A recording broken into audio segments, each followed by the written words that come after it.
আজকে যেই সমস্যাটা অধিক হারে দেখা গিয়েছে সেটা হচ্ছে সন্তান বাবা মার কথা শুনতে চায় না। বাবা যদি বলে ডানে যাও, সন্তান বামে যায়। মা যদি বলে ডানে যাও, সন্তান বামে যায়।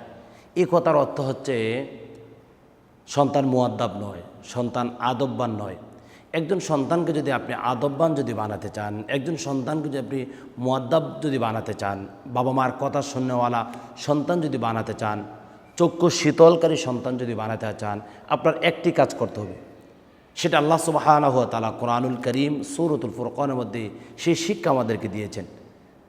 সেটা হচ্ছে রব্বানা হাব লানা মিন আজওয়াজিনা ওয়া যুররিয়াতিনা কুররাতা আয়ুন ওয়াজআলনা লিল মুত্তাকিনা ইমামা। আমি আবার রিপিট করছি, সূরাতুল ফুরকান ৭৪ নম্বর আয়াত। রব্বানা হাব লানা মিন আজওয়াজিনা ওয়া যুররিয়াতিনা কুররাতা আয়ুন ওয়াজআলনা লিল মুত্তাকিনা ইমামা। তারপর আবার আপনি পড়তে পারেন রব্বি হাবলি মিনাস সলিহিন, রব্বি হাবলি মিনাস সলিহিন। এই দোয়াগুলো যদি পড়েন তাহলে আশা করা যায় আপনার সন্তান নেককার হবে, আপনার সন্তান পিতামাতার কথা শুনবে, আদববান হবে। আল্লাহ সুবহানাহু ওয়া তাআলা যত বিষয় রয়েছে সকল বিষয়গুলোর উপরে আনুগত্যশীল হবে।